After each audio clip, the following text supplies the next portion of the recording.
Hi കൂട്ടുകാരെ, എല്ലാവർക്കും സുഖം തന്നെയല്ലേ? ഇന്ന് നമുക്ക് വളരെ സ്പെഷ്യലായിട്ടുള്ള ഒരു മീൻ കറി ഉണ്ടാക്കി നോക്കിയാലോ?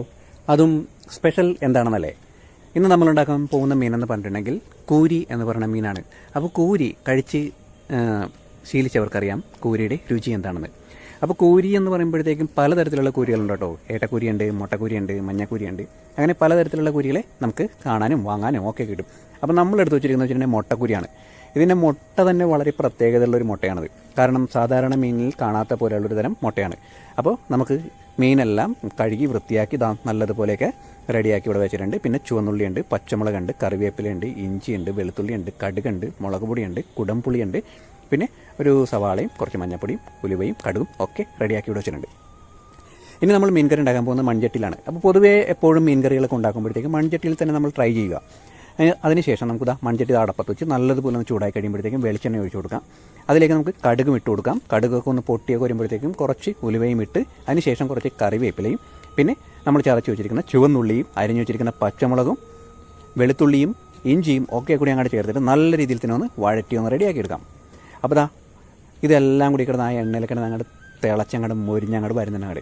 അപ്പോൾ ഇത് നല്ല രീതിയിൽ തന്നെ ഒന്ന് മൊരിഞ്ഞ് പച്ചമുളക് എല്ലാം അങ്ങോട്ട് പോയി വരുന്ന സമയമാകുമ്പോഴത്തേക്കും ഈ സവാള വലുതായിട്ട് മൊരിയണ്ട, വലിയ പീസായിട്ട് അങ്ങോട്ട് അരിഞ്ഞിട്ട് ഇതേപോലെ അങ്ങോട്ട് ഇട്ടങ്ങോട്ട് കൊടുക്കുക. അപ്പോൾ ഒരു ചെറിയ സവാള എടുത്തിട്ട് 4 ആക്കി മുറിച്ച് അങ്ങോട്ട് ഇട്ട് കൊടുത്താൽ മതി. അധികമൊന്നും വേണ്ട, കാരണം മധുരപ്പ് നമുക്ക് ഒട്ടും ആവശ്യമില്ലാത്തൊരു കറിയാണിത്.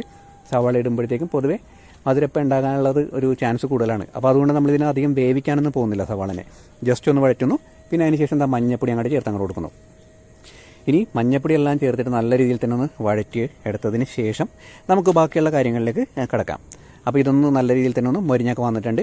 അപ്പോൾ കണ്ടോ, സവാള അധികം വേഗാതെ തന്നെയാണ് കിടക്കുന്നത്. ഇനിയിപ്പോൾ കറിയിൽ കിടന്ന് ആ ഒരു തിളച്ച വെള്ളത്തിൽ കിടന്ന് ജസ്റ്റ് ഒന്ന് വെന്ത് കിട്ടിയാൽ മാത്രം മതിയാവും. കാരണം നമുക്ക് ഇടയ്ക്ക് കാണാം.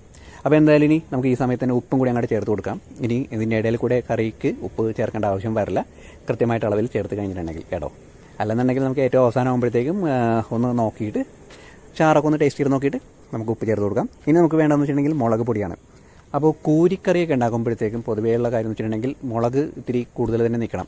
കാരണം വെച്ചിട്ടുണ്ടെങ്കിൽ കൂരി നമ്മൾ ഉണ്ടാക്കിയ ഉടനെ തന്നെ കഴിച്ചിട്ടുണ്ടെങ്കിൽ അത് അത്ര രുചി കിട്ടില്ല. സാധാരണ രീതിയിൽ കഴിക്കണമെന്ന് വെച്ചിട്ടുണ്ടെങ്കിൽ ഒരു ദിവസം കഴിഞ്ഞതിന് ശേഷമാണ് കൂരി കഴിക്കേണ്ടത്. അപ്പോഴാണ് അതിൻ്റെ രുചി അങ്ങോട്ട് അങ്ങോട്ട് മറിയാൻ പോകുന്നത്. പ്രത്യേകിച്ച് കൂരിത്തല എന്ന് പറഞ്ഞിട്ടുണ്ടെങ്കിൽ ഒന്നും പറയാനില്ല. അതിൻ്റെ രുചി ഒരു 1.5 രുചി തന്നെയാണ്. അപ്പോൾ മുളകൊക്കെ ഇട്ടിട്ട് നല്ല രീതിയിലൊന്ന് മൂപ്പിച്ചൊക്കെ അങ്ങോട്ട് എടുത്തിട്ടുണ്ട്. അപ്പോൾ നമ്മളുടെ മുളക് പൊടിയുടെയൊക്കെ പച്ചമുളകൊക്കെ നല്ല രീതിയിൽ തന്നെ മാറിയിട്ടുണ്ട്. ഒന്നാമത് വെളിച്ചെണ്ണയാണല്ലോ ചേർത്തിരിക്കുന്നത്. അപ്പോൾ നല്ല ഒരു സ്മെല്ലൊക്കെ തന്നെ വരുന്നുണ്ട്. ഇനി നമുക്ക് ഇതിലേക്ക് പുളിവെള്ളം ചേർത്ത് കൊടുക്കാം. അപ്പോൾ കുടംപുളിയാണ് ഏറ്റവും ബെറ്റർ. ഇനിയിപ്പോൾ കുടംപുളി ഇഷ്ടമില്ലാത്ത ആളുകളുണ്ട്, ചേർത്ത് ശീലമില്ലാത്തവരുണ്ട്. നമുക്ക് കുടംപുളിക്ക് പകരം നമുക്ക് വാളംപുളി ചേർത്ത് കൊടുക്കാം. അതൊക്കെ ഒന്നും നോ പ്രോബ്ലം, പുളി ഉണ്ടായാൽ മാത്രം മതി. ഇനി ഇതിനെല്ലാം കൂടി ഒരു ഗ്രേവി പരുവമായിട്ട് ഒന്നങ്ങോട്ട് വഴറ്റി അങ്ങോട്ട് എടുക്കാം. അപ്പോൾ കണ്ടല്ലോ, ചാറൊക്കെ നല്ലതുപോലെ അങ്ങോട്ട് ഗ്രേവി പരുവമായിട്ടുണ്ട്. എന്ന് വെച്ചിട്ടുണ്ടെങ്കിൽ നമ്മളുടെ പുളിയൊക്കെ എല്ലാം കൂടി ആ ചുവന്നുള്ളിലൊക്കെ ഒന്ന് പിടിച്ച് വന്നിട്ടുണ്ട് എന്ന് കേട്ടോ. അപ്പോൾ അതിന് ശേഷം നമുക്ക് ഇനി കുറച്ച് വെള്ളവും കൂടി ഒഴിച്ചു കൊടുക്കാം. കാരണം വെച്ചിട്ടുണ്ടെങ്കിൽ കൂരി വേകാനുള്ള വെള്ളം നമുക്ക് ആവശ്യമാണല്ലോ. അപ്പോൾ അതുകൊണ്ട് നമുക്ക് കുറച്ച് വെള്ളവും കൂടി അങ്ങോട്ട് ഒഴിച്ച് അങ്ങോട്ട് കൊടുത്തിട്ട് നല്ല രീതിയിൽ തന്നെ ഇവനൊന്ന് തിളപ്പിച്ചെടുക്കാം. അപ്പോൾ അങ്ങനെ ഒന്ന് തിളച്ചൊക്കെ ഒന്ന് വന്ന് കഴിയുമ്പോഴത്തേക്കും നമ്മളുടെ ഉപ്പും പുളിയൊക്കെ എല്ലാം കൃത്യമായിട്ടുള്ള അളവിലാണെന്ന് നമുക്കറിയാൻ പറ്റും. കാരണം ഈ സമയത്തെന്ന് വെച്ചിട്ടുണ്ടെങ്കിൽ ഈ ഒരു കറിക്ക് ഒരു പ്രത്യേകമുണ്ട്. കുറച്ച് പുളിയും കുറച്ച് ഉപ്പും എപ്പോഴും ഇത്തിരി മുന്നിൽ നിർത്തിയിട്ട് വേണം ഈ കറി ഉണ്ടാക്കാനായിട്ട്. കാരണം വെച്ചിട്ടുണ്ടെങ്കിൽ കൂരി എന്ന് പറയുന്ന മീനെന്ന് വെച്ചിട്ടുണ്ടെങ്കിൽ അത് നമ്മൾ കഴിക്കാൻ എടുക്കുമ്പോഴത്തേക്കും ഉണ്ടാക്കിയിട്ട് കഴിക്കാൻ എടുക്കുമ്പോഴത്തേക്കും ഒരു പക്ഷേ കറക്റ്റ് ആയിരിക്കാം. പക്ഷേ ഒരു ദിവസം വെച്ച് കഴിയുമ്പോഴത്തേക്ക് ഇതിൻ്റെ രുചി അങ്ങോട്ട് മാറും. അപ്പോഴത്തേക്കും കുറച്ച് പുളി എപ്പോഴും മുന്നിൽ നിന്ന് കഴിയുമ്പോഴത്തേക്കാണ് ഈ മീൻ കഴിക്കാനായിട്ട് ഏറ്റവും രുചികരമായിരിക്കുന്നത്. അപ്പോൾ എന്തായാലും നമ്മളുടെ ചാറൊക്കെ എല്ലാം നല്ലതുപോലെ ഒന്ന് തിളച്ച് വരുന്നുണ്ട്. കുടംപുളിയൊക്കെ നല്ലതുപോലെ വെന്ത് അതിലെ പുളി രസമൊക്കെ എല്ലാം ഇറങ്ങിയിട്ടുണ്ട്. ഇനി നമുക്കിതിലേക്ക് അരിഞ്ഞു വെച്ചിരിക്കുന്ന കൂരി ചേർത്ത് കൊടുക്കാം. അപ്പോൾ കൂരി മുട്ടയും എല്ലാം കൂടി അങ്ങോട്ട് ചേർത്ത് കൊടുത്തിരിക്കുന്നുണ്ടോ. അപ്പോൾ ആ സൈഡിൽ ഒരെണ്ണം കിടപ്പുണ്ട്, ഒരു മുട്ട ഇങ്ങനെ പൊങ്ങി കിടപ്പുണ്ട്. ഏകദേശം കോഴിമുട്ട പോലെയൊക്കെ ഇരിക്കും. ഏകദേശം കോഴിമുട്ടയെന്നല്ല, ഈ കോഴിനെയൊക്കെ കട്ട് ചെയ്യുന്ന സമയത്ത് നമ്മുടെ നാടൻ കോഴിനെ കട്ട് ചെയ്യുന്ന സമയത്ത് അതിൻ്റെ ഉള്ളിൽ കുഞ്ഞു മുട്ടകളുണ്ടാവും. അതേപോലെയാണ് കൂരിമുട്ട ഇരിക്കുന്നത്. അപ്പോൾ ഇത് എല്ലാം റെഡിയായിട്ട് ഇനി മൂടി വെച്ചിട്ട് ചെറിയ തീയിൽ നമുക്കിതിനെ ഒന്ന് വേവിച്ചെടുക്കാം.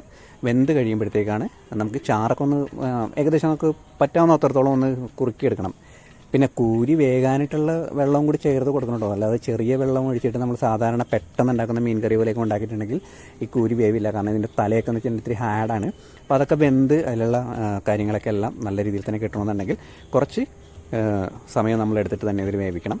പിന്നെ പ്രത്യേകിച്ചെന്ന് വെച്ചിട്ടുണ്ടെങ്കിൽ പൊടിഞ്ഞൊന്നും പോകാനുള്ള ചാൻസ് ഒന്നുമില്ല, നല്ല ഫ്രഷ് മീനാണെന്നുണ്ടെങ്കിൽ. ഇനിയിപ്പോൾ ഇതെല്ലാം തിളച്ച് കഴിഞ്ഞിട്ടുണ്ട്. ഇനി നമുക്കിതിലേക്ക് കുറച്ച് കറിവേപ്പിലയും നീളത്തിൽ അരിഞ്ഞ് വെച്ചിരിക്കുന്ന പച്ചമുളകും കൂടി ചേർത്തിട്ട് ഇവനെ സ്റ്റൗ ഒക്കെ ഒന്ന് ഓഫ് ചെയ്തിട്ട് മൂടി അങ്ങോട്ട് വെച്ച് കൊടുക്കുക. അതിനുശേഷം ഒരു 1.5 മണിക്കൂർ കഴിഞ്ഞിട്ട് നമുക്കിന്ന് തുറന്നങ്ങോട്ട് നോക്കാം. അത്രയും മതി, കാരണം അത്രയും സമയമെങ്കിലും ഇരിക്കണം ഇത്. അപ്പോൾ അത് നല്ല രീതിയിൽ തന്നെ തിളച്ചൊക്കെ വന്നിട്ടുണ്ട്. നമുക്ക് എടുത്ത് നോക്കാം. അപ്പോൾ മീനൊക്കെ ഏകദേശം വെന്തിട്ടുണ്ട്. ഇനി വേണം നമുക്കിതിനെ മൂടി വെച്ചിട്ട് നമുക്ക് എന്താണെന്ന് നോക്കാം. അപ്പോൾ ഏകദേശം നമ്മളുടെ കറി ഇതാ നല്ല സെറ്റായിട്ടൊക്കെ ഇവിടെ ഇരിപ്പുണ്ട്. കണ്ടല്ലോ, ചാറൊക്കെ ഏകദേശം കുറുകിയിട്ടുണ്ട്. പക്ഷേ ഈ സമയത്തൊക്കെ എടുത്തിട്ടുണ്ടെങ്കിലും കഴിക്കാനായിട്ടൊക്കെ ടേസ്റ്റ് തന്നെയാണ്. പക്ഷേ എപ്പോഴും കഴിക്കാനായിട്ട് ടേസ്റ്റ് എന്ന് പറയുമ്പോഴത്തേക്കും ഒരു ദിവസം കഴിഞ്ഞിട്ടുള്ള മീൻ കറി തന്നെയാണ്. പൊതുവേ ഇതേപോലുള്ള മീനുകളൊക്കെ അങ്ങനെ വേണം കഴിക്കാനായിട്ട്. പ്രത്യേകിച്ച് നമ്മൾ ഇതേപോലെ തന്നെ മുളകൊക്കെ ഇട്ട് വെക്കുമ്പോഴത്തേക്ക്, തേങ്ങ അരച്ച് വെക്കുന്ന മീനൊക്കെ അങ്ങനെ ഒരു ദിവസം കഴിഞ്ഞ് കഴിക്കാനൊക്കെ നോക്കിയിട്ടുണ്ടെങ്കിൽ ഒരു പക്ഷേ അത് കേടായി പോയിട്ടുണ്ടാവും. നമ്മൾ ഫ്രിഡ്ജിൽ വെച്ച് തന്നെ ഉപയോഗിക്കേണ്ടി വരും. ഇതങ്ങനെ ഫ്രിഡ്ജിലൊന്നും വെക്കേണ്ട കാര്യമൊന്നുമില്ല. ഡയറക്റ്റായിട്ട് തന്നെ നമുക്ക് നമ്മളുടെ കിച്ചണിൽ തന്നെ അങ്ങോട്ട് ഒരു സൈഡിലേക്ക് അങ്ങോട്ട് മാറ്റി വെച്ചിട്ട് പിറ്റേ ദിവസം എടുത്ത് കഴിച്ചാൽ മാത്രം മതിയാവും. അപ്പോൾ അത് നമ്മൾ സെർവ് ചെയ്തൊക്കെ ഒന്ന് നോക്കാൻ പോവുകയാണ്. കണ്ടോ, കൂരിയുടെ നടുഭാഗവും വാലൊക്കെ നല്ലതുപോലെ മുളകൊക്കെ പിടിച്ച് നല്ല സെറ്റായിട്ടൊക്കെ കണ്ടിരിക്കണുണ്ടോ. അപ്പോൾ ഇത്രയേ ഉള്ളൂ നമ്മളുടെ കൂരിക്കറി ഉണ്ടാക്കാനുള്ള പരിപാടി. അപ്പോൾ എല്ലാ കൂട്ടുകാർക്കും ഇഷ്ടമായി കാണും എന്ന് പ്രതീക്ഷിക്കുന്നു. സ്നേഹത്തോടെ അല്ലു.